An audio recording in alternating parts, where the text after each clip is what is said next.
कहाँ कब कितना दिमाग लगाना है उसके लिए भी दिमाग की जरूरत होती है। यूं नहीं कि उठकर कोई भी घटिया हरकत करो और अपने आप को होशियार समझो। होशियारी वो कर रहा है माँ। आपका प्लान तो आगे बढ़ने से रहा, ना वो दूसरी शादी करने को मान रहा है ना आपकी बातें मानता है। मुझे तो लगा था उसके मरने के बाद झूठे आंसू बहाकर आप मनी मन खुश होंगे, मुझे शाबाशी देंगे कि वाह तूने क्या काम किया, लेकिन आपने मुझे ही थप्पड़ जड़ दिया माँ। अरे हरकत थप्पड़ खाने वाली की तो थप्पड़ ही मारूंगी ना, आरती उतारूंगी तेरी। 25 साल से दुनिया के सामने उसे अपना बेटा मानती आई हूँ मैं। इस हवेली को पाने के लिए तुम्हारी इस माँ ने बड़े त्याग दिए। तेरी ये माँ उसकी माँ बनकर घूमती है दिन के 24 घंटे और साल के 365 दिन, ताकि लोगों को ये यकीन हो जाए कि सौतेली माँ होने के बावजूद कितना प्यार करती है माधव को। इतनी बड़ी हवेली हासिल करने के लिए ना विश्वास जैसी छोटी सी चीज हासिल करना बहुत जरूरी है। तुम सब तो जानते हो कि पूरी जायदाद माधव की बीवी के नाम पे है, और माधव की बीवी तो है नहीं। जब तक उसकी दूसरी शादी नहीं हो जाती हम सबको शांत रहना होगा। खबरदार माधव को कुछ भी हुआ तो, अगर उसे कुछ हुआ ना तो ये जायदाद हवेली किसके पास जाएगी तो मैं नहीं जानती, लेकिन हमारे पास तो जरूर नहीं आएगी। और तुझे जो ये लगता है ना कि उसे मारकर तू बहुत जल्दी आगे निकल जाएगा, तो इतना आसान नहीं है बेटा। 1 मिनट लगेगा पुलिस केस बनने में, फिर ख्वाब देखना हवेली के और नींद लेना हवालात में। इसलिए खबरदार जो तू माधव के आसपास भी दिखाई दिया तो। वो तो अच्छा हुआ उसकी बचपन की दोस्त वैदेही आ गई, वरना गोली होती माधव के अंदर और तू होता हवालात के अंदर।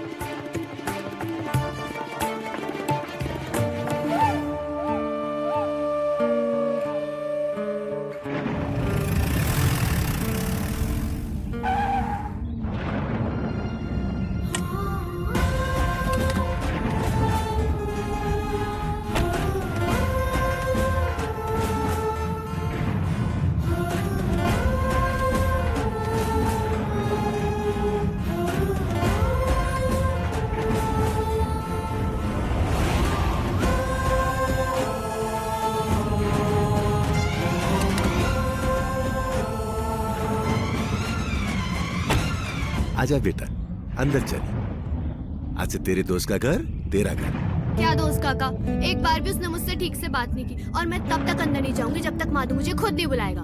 जैसे बचपन में बुलाता था, ए बावरी बूच कहाँ जा रही है, अंदर आजा, तुझे बाजरे की रोटी खिलाता हूँ। और अब देखो, एक बार पलट के देखता तक नहीं है। अभी वो बहुत परेशान है ना बेटा, और फिर देख ये मेरा भी तो घर है ना। मैं कह रहा हूँ अंदर चल, वैसे भी लग रहा है तूफान आने वाला है। चल चल अंदर चल। नहीं काका, अगर माधव जिद्दी है तो मैं डबल जिद्दी हूँ। जब तक वो नहीं बुलाएगा मैं नहीं जाऊंगी।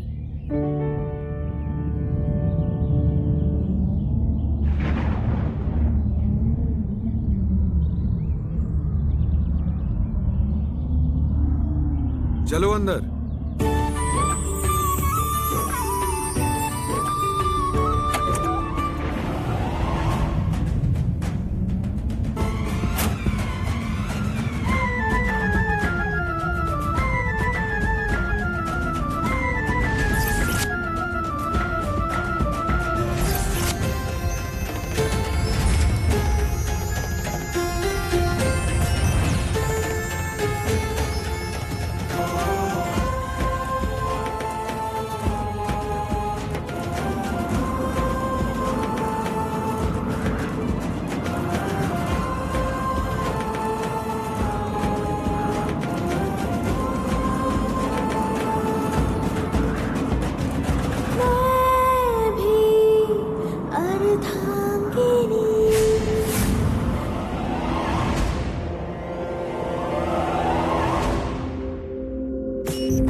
बहुत अच्छी फिल्म बनेगी।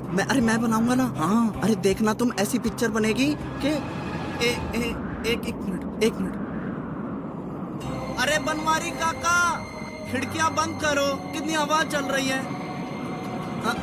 अरे मैं आपको थोड़ी देर में फोन करता हूँ, हैं? ओके।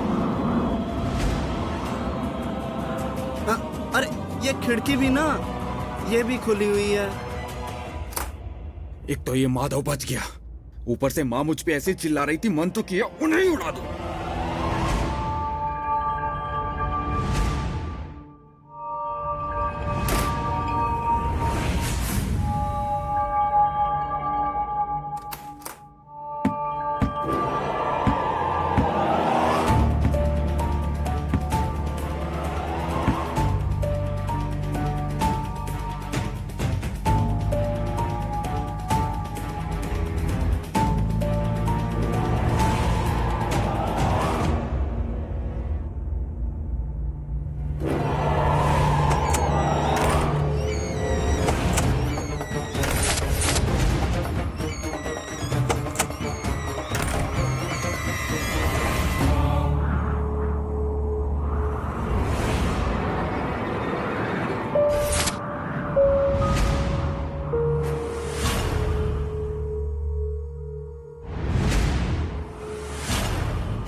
क्या हुआ माँ? आप ठीक तो है? हाँ मैं ठीक हूँ, लगता है हवा का बहाव कुछ ज्यादा है, इसलिए सब कुछ गिर गया नीचे।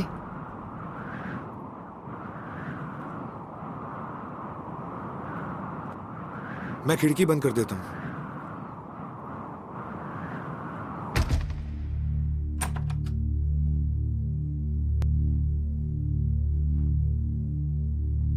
माँ मैं थोड़ी देर यहाँ बैठ जाऊं? हाँ पूछ क्यों रहे?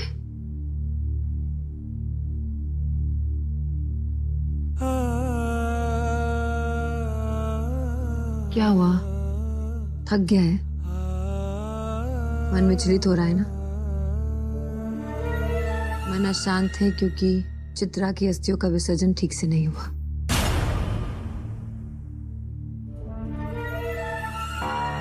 सब कुछ ठीक ही चल रहा था, पता नहीं वो लड़की अचानक कहां से आ गई। और खैर जो हुआ सो हुआ। माधव, मैं सोच रही हूँ कि चित्रा बहू की आत्मा की शांति के लिए मैं 2 दिन तक अन्न और जल का ग्रहण नहीं करूंगी। वैदेही की गलती की सजा आप क्यों भुगतेंगी? और खाना पीना छोड़ देने से आपकी तबीयत और खराब हो जाएगी। प्लीज ऐसा कुछ भी मत करिए। वैदेही की वजह से जो कुछ भी परेशानी हुई है, उसकी वजह से मेरी माँ क्यों परेशान होगी? ठीक कह रहा है तू, किसी और की वजह से हम क्यों परेशान हो। हाँ वैसे भी 2-3 दिन की तो बात है, कुछ ही दिनों में वो चली जाएगी। लेकिन तू मन मत खराब कर, ये सोच सोच कर परेशान मत होना कि उस लड़की की वजह से चित्रा बहू की अस्थि का विसर्जन ठीक से नहीं हुआ। जा जाकर आराम कर। आप भी आराम करिए। और यहाँ नीचे कांच पड़ा हुआ है, ध्यान रखिएगा। मैं किसी को भेजता हूँ साफ करने के लिए।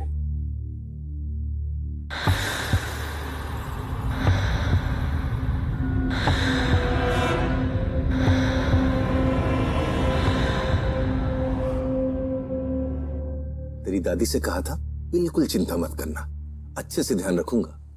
और पहले दिन ही चोट लग गई। आपको चोट का बुरा लग रहा है कि दादी का डर? ये तो ठीक हो जाएगी, लेकिन माधव कैसे ठीक होगा? कैसे मनाऊं माधव को? मुझसे चित्रा दीदी की अस्थियों का कलश भी गिर गया। उसे मनाने के लिए कोई मरहम पट्टी नहीं है क्या काका?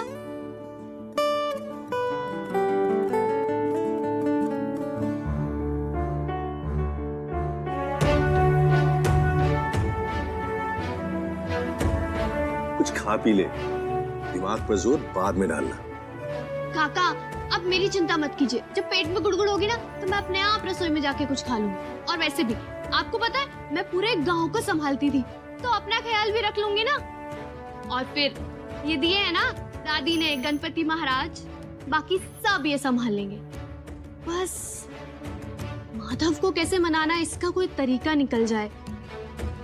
और मैं यहाँ अपने दोस्त के लिए तो आई हूं ना काका। जब तक मैं अपने रूठे हुए माधव को नहीं मना लेती ना, तब तक ये पेट के चूहे शांत नहीं होंगे। उसकी खुशी में ही तो मेरी खुशी है ना। तभी तो बचपन से कहती आई हूँ, किसी को दिखे अल्लाह, किसी को दिखता रब, मुझको मेरा दोस्त दिखे जिसका नाम है माधव।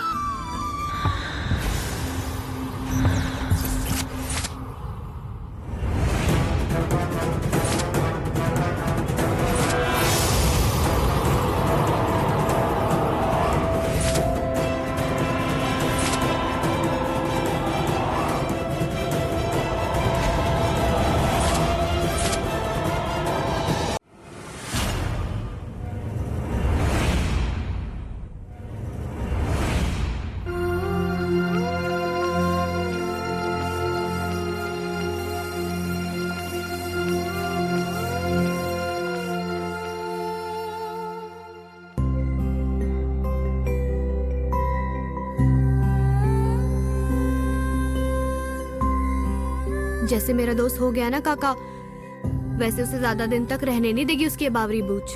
भगवान करे तो जल्दी कोई तरकीब ढूंढ ले बेटा। चित्रा बहू के जाने के बाद मानो सब कुछ भूल सा गया माधव। बस मैं तो यही चाहता हूँ तू ही उसकी उस हंसी, उस मुस्कान की वजह बने। मिल गया उपाय।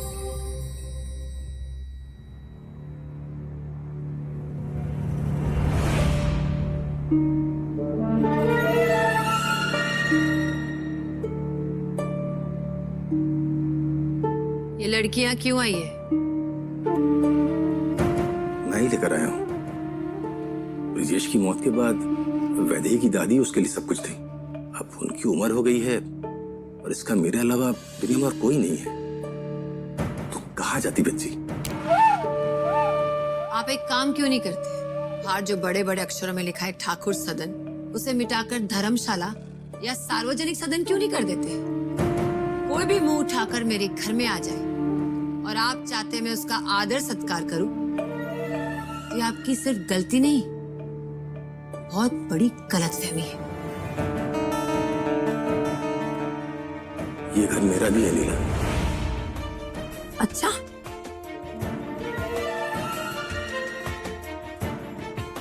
ये मेरे लिए नई खबर है।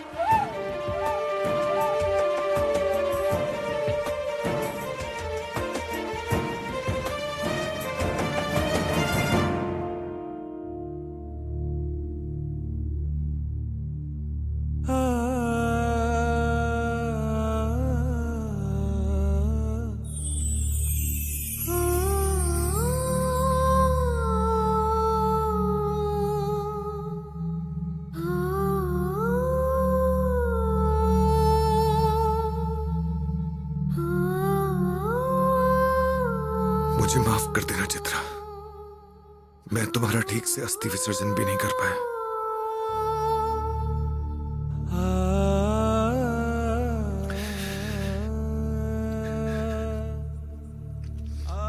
काश मेरे पास भी ऐसा कोई दिया होता जो मेरी जिंदगी का अंधेरा दूर कर देता।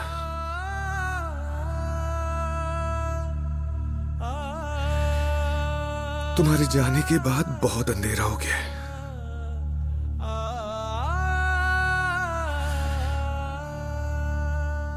लेकिन अब बस मुझे इसी अंधेरे में रहना है, तुम्हारी यादों के साथ।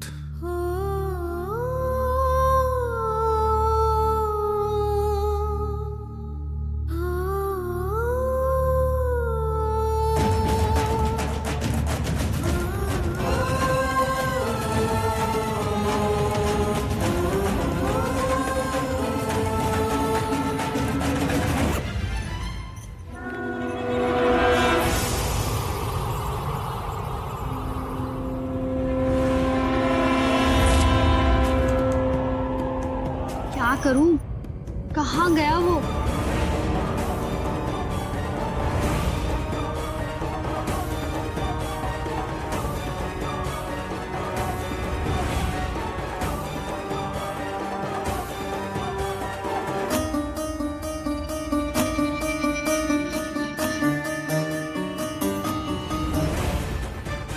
कौन हो तुम? कौन हो? कौन हो? जोर मत समझना मुझे। वैसे ही नाम मेरा समझे? मैं गांव का संभाल लेती हूँ। तुम क्या चीज हो?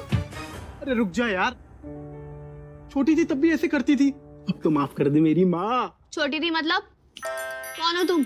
और तुम्हें कैसे पता कि मैं बचपन में लोगों को कंबल में लपेट के मारा करती थी? हाँ, अरे मुझे नहीं पहचान रही हो?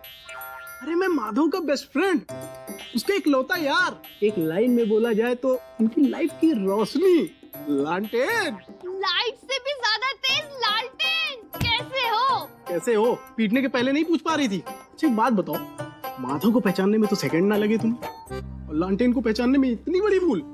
माधव है मेरा दोस्त, मेरे बचपन का साथी। उसे पहचानने के लिए मुझे आंखों की या दिमाग की जरूरत नहीं है। हाँ हाँ पहचान तो लिया तुमने, लेकिन वो तुम्हें कहाँ भाव दे रहा है? मैंने देखा कि किस तरह तुम पे बरस पड़ा। हाँ तो क्या हो गया? दोस्तों का तो काम ही होता है ना बरसना। और जब मैं गलती करूंगी तो बरसेगा ना, नाचेगा तो नहीं मेरे साथ। और वैसे भी उसके गुस्से का ना एक उपाय ढूंढ लिया मैंने। हटो यहाँ से।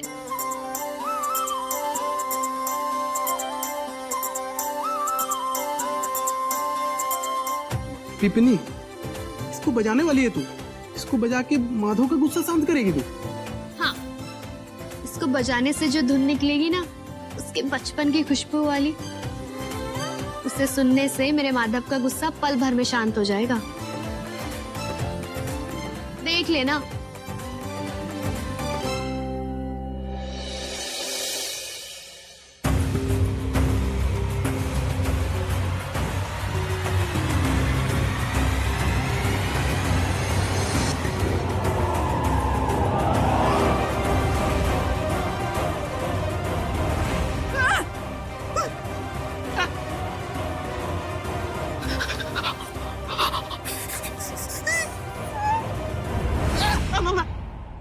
क्या हुआ?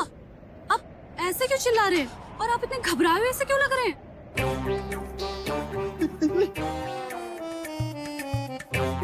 नहीं कुछ नहीं। मैंने उधर देखा, आपने देखा? मैंने भी देखा कल। बताया क्यों नहीं? मैं तब से आप सबको यही तो बताने की कोशिश कर रही हूँ कि सच में भूत है यहाँ। क्या हुआ? अब मुझे लगा हम सब ने जो नाटक प्लान किया था वो अब वो बता रही है। नहीं, सच में यहाँ पे कुछ है। क्या हुआ? फिर से वो देख लिया क्या? वो भूत? पता नहीं भूत है चुड़ैल, पर जो भी है तुम्हारे पीछे जादू वाली का गुड़ सागर के को भी 3000 आज बचा लो। ये क्या हो रहा है यहाँ पे? क्या बेगी बिल्ली की तरह खड़े हो दामाद जी? याद रखना, हमारे बीच की बात हमारे बीच में रहनी चाहिए, वरना ये भूत वूत का तो मुझे पता नहीं। जिस दिन मेरी सटकेगी ना, तुम सबको धो धो के छकड़े भूत जैसे कर दूंगी मैं। वैदेही को हमारे भूत वाले ड्रामे का पता नहीं चलना चाहिए, समझ में आया?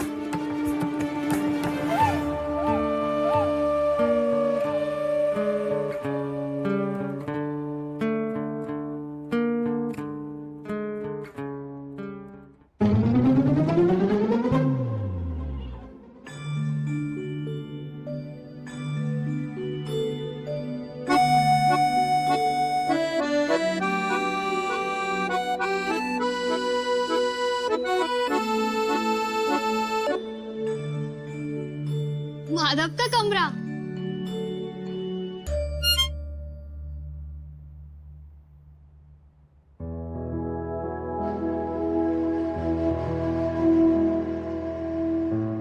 चित्रा दीदी, आप कितनी सुंदर हो।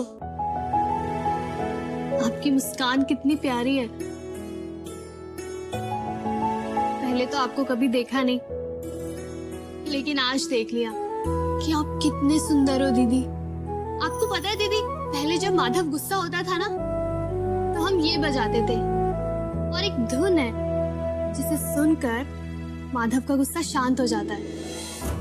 हम अब अभी आपको सुनाते हैं।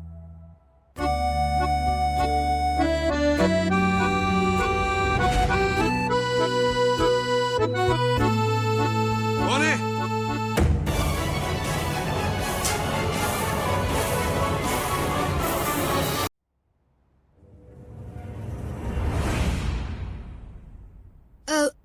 माधव वो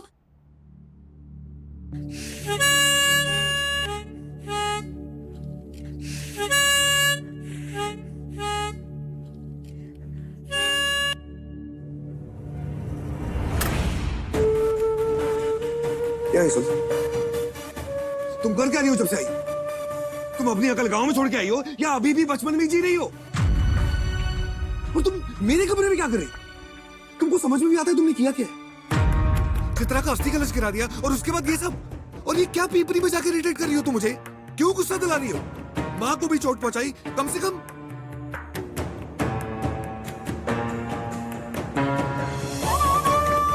मर चुकी है मेरी बीवी, कम से कम उसे चैन से शांति मिलने दो। और जाओ यहां से। नहीं चाहिए मुझे कोई दोस्त, ना तुम ना कोई और। माधव इतना क्यों गुस्सा हो रहे हो? मैं तो बस यहाँ। नहीं जाओगी ना? ठीक है, मैं ही चले जाता हूँ।